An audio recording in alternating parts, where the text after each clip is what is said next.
राधा।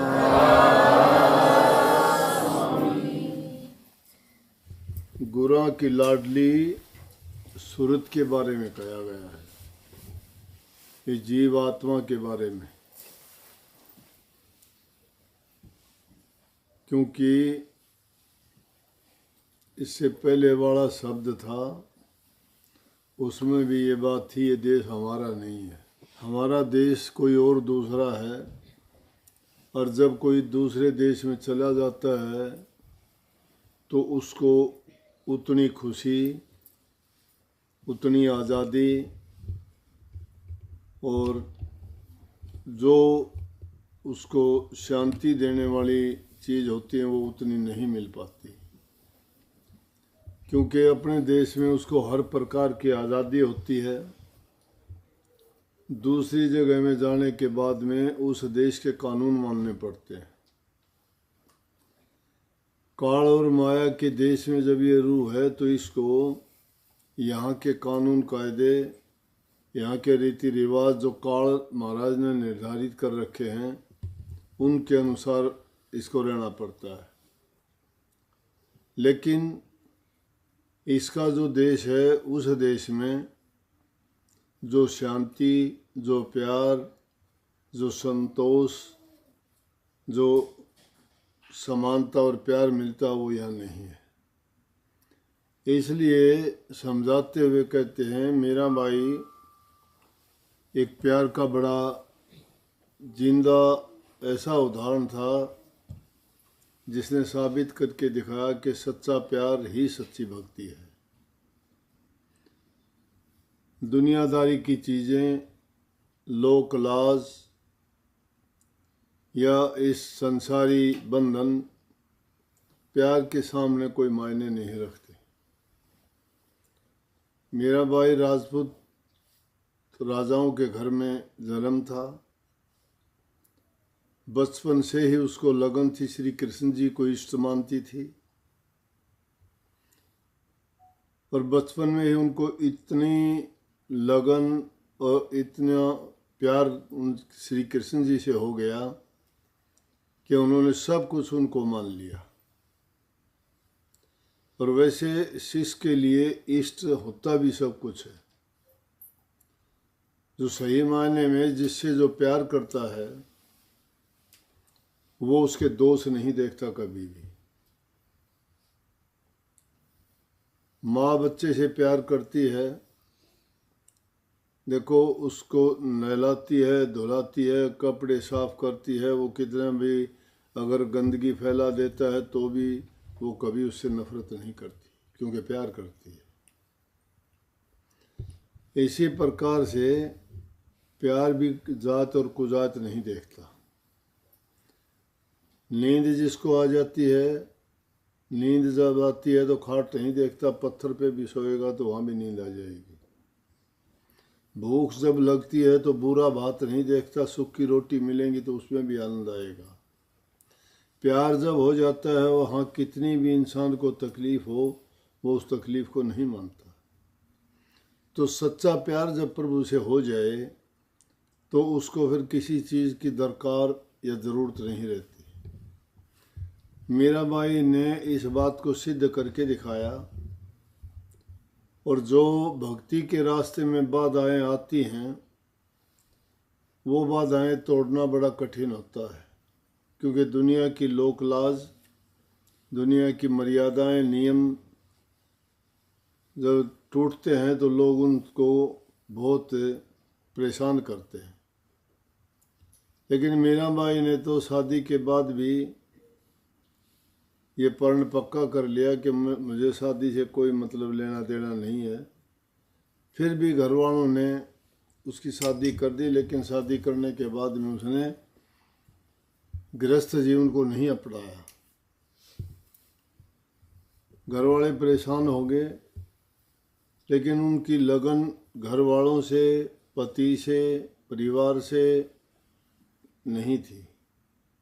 उनकी लगन श्री कृष्ण जी से थी और उन्हीं को मान के रात दिन उन्हीं के भजन और उन्हीं के बैराग में वो बैरागन होके शब्द गाती, नाचती और अपनी मस्ती में रहती थी। दूसरी चीज़ों को उसकी नज़र ही नहीं थी।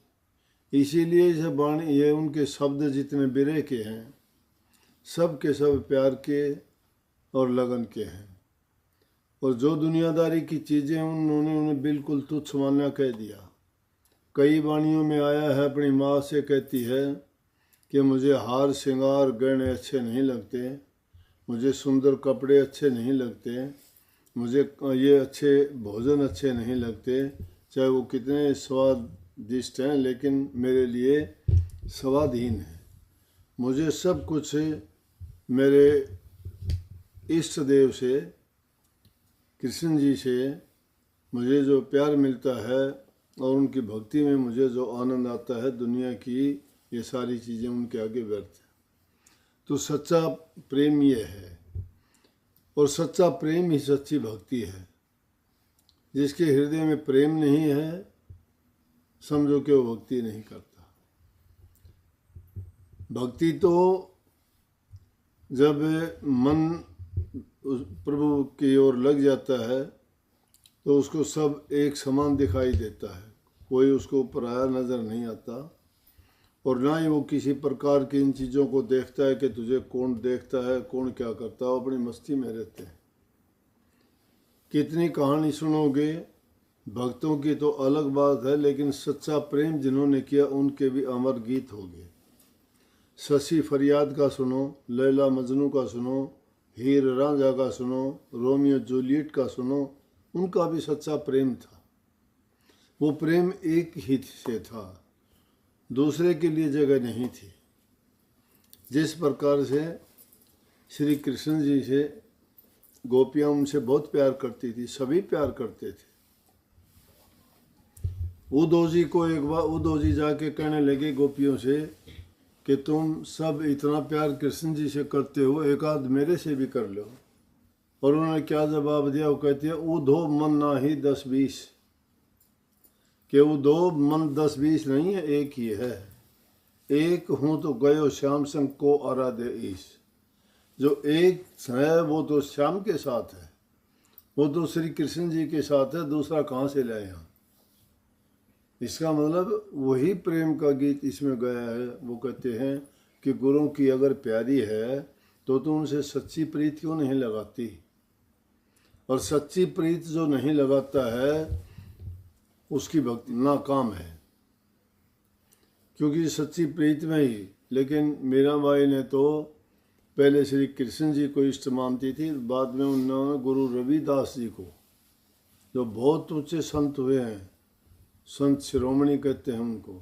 और मीराबाई राजघराने से थी, इतना उसको कहा गया कि मीरा तूने रविदास को गुरु क्यों बनाया?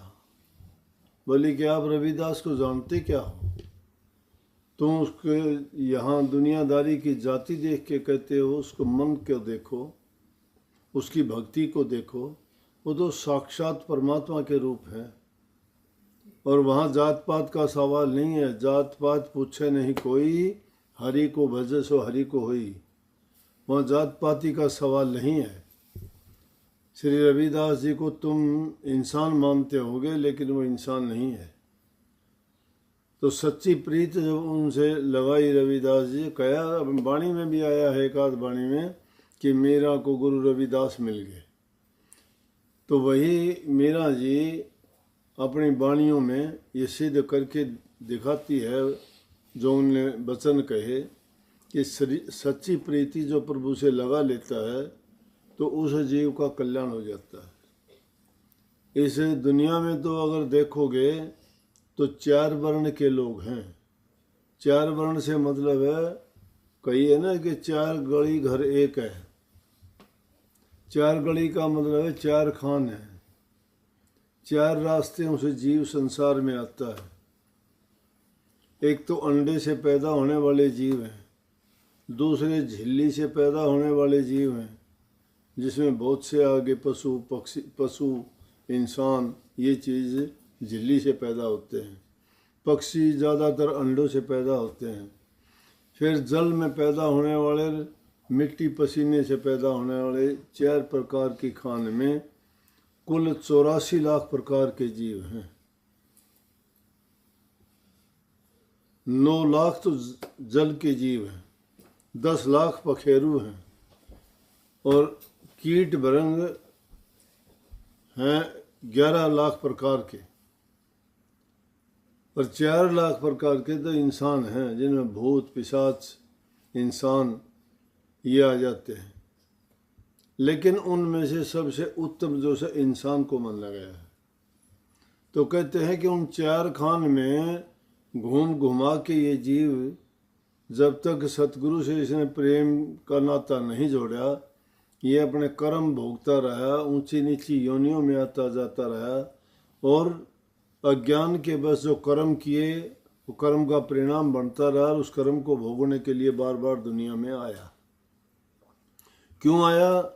कि काल का एजेंट मन है, मन के कहे में सब काम करता है, मन शैतानी करता है हमेशा। परंतु इसी मन को अगर सतगुरु के शरणों में सच्ची प्रीति से जोड़ दिया जाए तो इसका रास्ता बदल जाता है। मन मरता नहीं है, मन को सतगुरु के साथ जोड़ा जाता है। सतगुरु से जोड़ने में फ़ायदा क्या होगा कि सतगुरु के विचार हैं, उनका जो भी उनकी शक्ति है वो मन को सही रास्ता और सही मंजिल दिखाती है। मन जब तक अकेला चलता है तो ये मनमर्जी करता है, लेकिन जब सतगुरु की शरण से जुड़ जाता है तो फिर ये उत्पात नहीं करता। तो मन की हालात ऐसी है, जिस प्रकार से एक समय की बात है कि एक सेठ था, वो सुबह घूमने के लिए जाता था, पानी लेके जाता, घूमने के बाद में जितना साफ सफाई करने के बाद शौच आदि के बाद में पानी जो उससे बच जाता तो एक आख का पेड़ था उसमें पानी डाल देता बचा हुआ। उसका रोजाना का कर्म था। लेकिन ऐसा करते करते बहुत समय बीत गया। बहुत दिन जब हो गए तो एक दिन उस आग के पेड़ में रहता था एक भूत प्रेत आत्मा। जब इतना वो रोजाना उसको पानी डालता रहा तो उसने सोचा कि तो मेरी पूजा करता है। प्रकट हो गया एक दिन आके और कहने लगा, सेठ जी आप तो बहुत अच्छे इंसान हो, मेरी कौन पूजा करने वाला था, आपने मेरी पूजा की है, बताओ मैं आपकी क्या सेवा करूं। अब सेठ ने सोचा ये तो अच्छी बात होगी, तुझे नौकर रखना पड़ता है। बोले कि क्या काम करोगे आप? बोला जो कहोगे वही काम करूंगा। कोई काम भी? बोला कोई काम भी। क्या लेगा? कुछ नहीं लूँगा, बस एक काम करना पड़ेगा। बोला कि क्या? कि मुझे अगर काम नहीं मिलेगा ना फिर मैं आपके साथ उत्पात करूँगा, अगर मुझे काम मिला तो मेरे से काम कितना ही करवा लेना, वो मुझे और किसी चीज़ की ज़रूरत नहीं। शेठ ने सोचा कि देखो ये तो एक बिल्कुल ही अकल का मूर्ख है, तेरे लिए ना कुछ लेगा और काम करेगा, तेरे को आदमी की ज़रूरत होती है, कुछ देना लेना नहीं होगा, लेके आ गया। तो भूत था। अब भी कोई काम करते हैं तो कोई कह नहीं देते, कोई बहुत ज़्यादा अरे भूत की तरह काम करता है, ये तो भूत की तरह लगा हुआ है, ना आराम करना कुछ नहीं, उस काम करना। वो उसको लेके गया, उसका कारोबार था, वहाँ जाके काम करता, सेठ बैठ गया। जब कोई ज़रूरत हुई उसको कहता कर भाई ये काम, वो 1 मिनट में करके आ जाता। बताओ अगर वो काम नहीं मिलेगा तो बोले सेठ जी तेरे साथ उत्पात करूँगा। वो पूरा दिन में जो काम नहीं होता था वो 2 मिनट में करके फिर उसके पास आ जा। परेशान हो गया वो। ये ऐसा आदमी आया कि अगर काम नहीं दूंगा तो मेरे साथ बदमाशी करेगा। उसका गुरु था सेठ का, उसके पास गया, गुरुजी एक चक्कर में पड़ गया मैं, बहुत गलत हो गया मेरे साथ। बोला कि क्या बात है? बोला बात क्या, इस तरह से किया करता, एक भूत प्रकट हो गया उसमें, उसको मैं लालच में ले आया। तो इसलिए कहते हैं लालच बुरी बला है। लालच बुरी बला होगी ना उसकी। दूसरी चीज़ कि जब इंसान फंस जाता है तो गुरु के पास जाता है, गुरु की ज़रूरत पड़ती है, गुरु के पास गया। आगे जो बात आती है वो गुरु का कहना जो मान लेता है तो उसको आफत से बच जाता है, ये शिक्षा मिलती है। चौथी चीज़ वो भूत इंसान का मन है, वो अब पता लगेगा। तो क्या किया, गुरु के पास गया, गुरु युक्ति बताता है। गुरु चाहे सहज स्वभाव में कहे वो बात इंसान करता है, उसका फायदा होगा उसमें। संत बोले सहज स्वभाव, संत का बोला मिथ्या नहीं जाओ। सहज स्वभाव में भी वो कोई बात बोलते हैं तो सोच रहे हो मिथ्या नहीं जाएगी, वो सत्य होगा। तो गुरु के पास जाके कहने लगा जी मेरे साथ तो ये हुआ।